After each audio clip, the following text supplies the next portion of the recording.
Automatically operate करता है, इसलिए हम यूज़ करते हैं ऑटोमेशन। ऑटोमेशन में कोई ऐसा क्लोज लूप कंट्रोलर यूज़ किया जाता है जो कि फीडबैक सिस्टम को यूज़ करके पूरी प्रोसेस को ऑटोमेटेड करता है।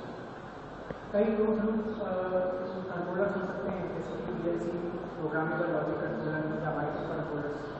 यहाँ पर इस प्रोजेक्ट में हमने पीएलसी यूज़ किया है और पीएलसी को यूज़ किया गया है bottle filling, automatic bottle filling.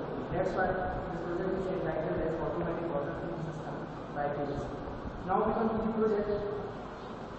This is the PLC. ये एलन ब्रैडले कंपनी का माइक्रोलॉजिक्स 1000 मॉडल है पीएलसी का। इसमें 10 इनपुट्स हैं, 10 आउटपुट्स हैं। पीएलसी बेसिकली एक डिजिटल कंप्यूटर होता है जो हमारे घरों के कंप्यूटर जैसे ही डिजिटल कंप्यूटर होता है। डिफरेंस इसमें ये होता है घरों के कंप्यूटर से कि पीएलसी सिविल कंडीशंस में भी ऑपरेट होने के लिए बनाई जाती है, जैसे कि dust, vibrations, very high temperatures, very low temperatures, noises, pollutions, contaminated environment, ये सब सिविल कंडीशंस में भी पीएलसी ऑपरेट हो सकता है। पीएलसी में खुद की मेमोरी होती है, नॉन वोलेटाइल मेमोरी। एक्चुअल में एक लैडर लॉजिक प्रोग्रामिंग होता है, उस लैडर लॉजिक प्रोग्रामिंग को हम अपने कंप्यूटर पे पीसी पे करते हैं और उस प्रोग्रामिंग को कंप्लीट करने के बाद वो प्रोग्रामिंग पीएलसी में डाउनलोड कर दी जाती है। पीएलसी में प्रोग्राम डाउनलोड हो जाता है, नॉन वोलेटाइल मेमोरी में सेव हो जाता है। एक बार पीएलसी में प्रोग्राम सेव कर दिया गया, उसके बाद जब तक उस प्रोग्राम को रीसेट या मॉडिफाई नहीं किया जाए वो प्रोग्राम पीएलसी में सेव रहता है। और आपको जिस पीसी में आपने प्रोग्राम बनाया है उस पीसी को हर कहीं ले जाने की जरूरत नहीं है, क्योंकि एक बार आपने प्रोग्राम उसमें डाउनलोड कर दिया, इसके बाद वो सेव रहेगा। तो प्रोग्राम हमने अपनी नीड के अकॉर्डिंग प्रोग्राम इसमें सेव कर दिया। अब इस प्रोजेक्ट में होना ये है कि ये कन्वेयर बेल्ट पहले चलेगी, ये कन्वेयर बेल्ट पहले चलेगी। इस कन्वेयर बेल्ट को चलाने के लिए हम 12 volt DC gear motor use कर रहे हैं। ये 12 वोल्ट डीसी गियर मोटर लगी हुई है, 10 आरपीएम का मोटर है ये कन्वेयर बेल्ट है जिसमें ये रेक्सील से हमने इसका कन्वेयर बेल्ट बनाया है और 2 सिलेंडर लगे हुए हैं, उस पर कन्वेयर बेल्ट चलाया है। और यहाँ पे बियरिंग्स लगा दी गई हैं चारों तरफ। बियरिंग्स से ही ये सिलेंडर रोटेट हो रहे हैं। कन्वेयर बेल्ट 12 वोल्ट से चलेगी जो पीएलसी के द्वारा इसको प्रोवाइड कराई जाएगी। ये 12 वोल्ट डीसी गियर मोटर इस कन्वेयर बेल्ट को चलाती है।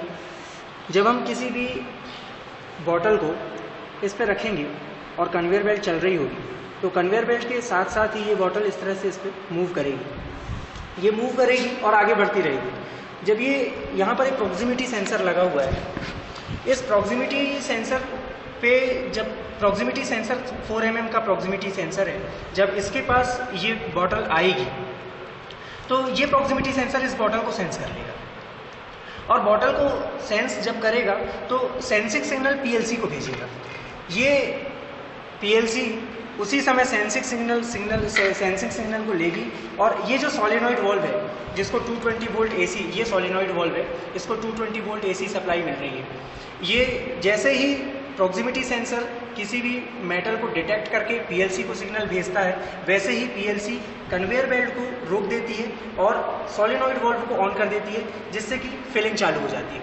बॉटल 10 सेकेंड्स तक, चूँकि प्रोग्राम में हमने 10 सेकेंड्स टाइम रखा है तो 10 सेकेंड्स तक तो प्रोग्रामिंग चलती रहती है बॉटल की, और 10 सेकेंड्स के बाद पीएलसी सोलेनॉइड वॉल्व को ऑफ कर देती है और कन्वेयर बेल्ट को ऑन कर देती है, जिससे कि फिल्ड बॉटल यहाँ से इस तरह से आगे बढ़ती है। जो कि ये पिकअप मोटर लगी हुई है, ये भी 12 वोल्ट डीसी गियर मोटर जो इसके नीचे लगी हुई है, ये उसको अलग कर देती है और फिर वापस अपनी जगह में आ जाती है। ये पूरा इसका ऑपरेशन है जिसको हम आगे बढ़ाएंगे।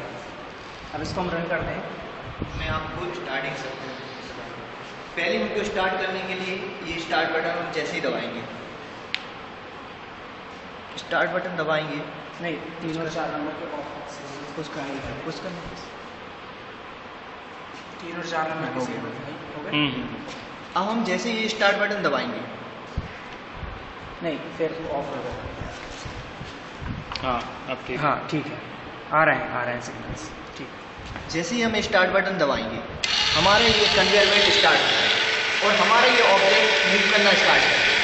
ये ऑब्जेक्ट जैसे इस प्रोबेबिलिटी सेंसर की रेंज में आएगा तो ये इसको सेंस करके इसको रोक देगा और फिलिंग स्टार्ट हो जाएगी। 10 सेकेंड तक सोलेनॉइड वाल्व स्टार्ट रहेगी और उसके बाद में आगे बढ़ जाएगी, जिससे पिकअप मोटर द्वारा इसको पिकअप कर लिया जाएगा और ये यहाँ आके उठा लिया जाएगा। अब हम फिर से अगला ऑब्जेक्ट रखेंगे यहाँ पे, वो भी इस सेंसर द्वारा सेंस कर लिया जाएगा।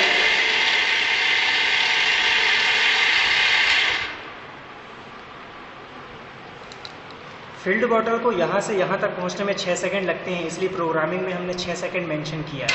ठीक 6 सेकंड के बाद ये बॉटल यहाँ पहुँच जाती है, इसको पिकअप मोटर प्लेटफॉर्म से अलग कर देता है। इस तरह से रिमूव हो जाता है, जिसे पैकेजिंग इंडस्ट्री को भेज दिया जाता है और पिकअप मोटर वापस से रिवर्स पार्सल करके वापस अपने पास आ जाता है। कंक्लूड कर दें।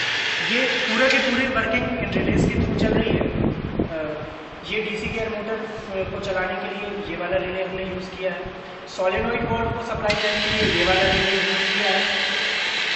और इस पिकअप मोटर के फॉरवर्ड और रिवर्स डायरेक्शन की मोशन के लिए ये तो दो 12 वोल्ट के रिलेज यूज़ किए हैं। ये 24 वोल्ट पर चलने वाले रिलेज हैं, ये 12 वोल्ट पर चलने वाले रिलेज हैं।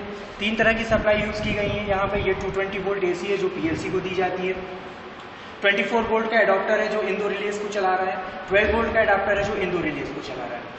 इसके अलावा PLC में खुद का भी एक SMPS होता है जो internally 24 volt DC supply generate करता है। सारे इनपुट्स और आउटपुट्स को स्विच ऑन और स्विच ऑफ करने के लिए वो रिलेज चलाए जाते हैं इस PLC के थ्रू। कुल मिला के ये प्रोजेक्ट फुल्ली ऑटोमेटेड बेस्ड है।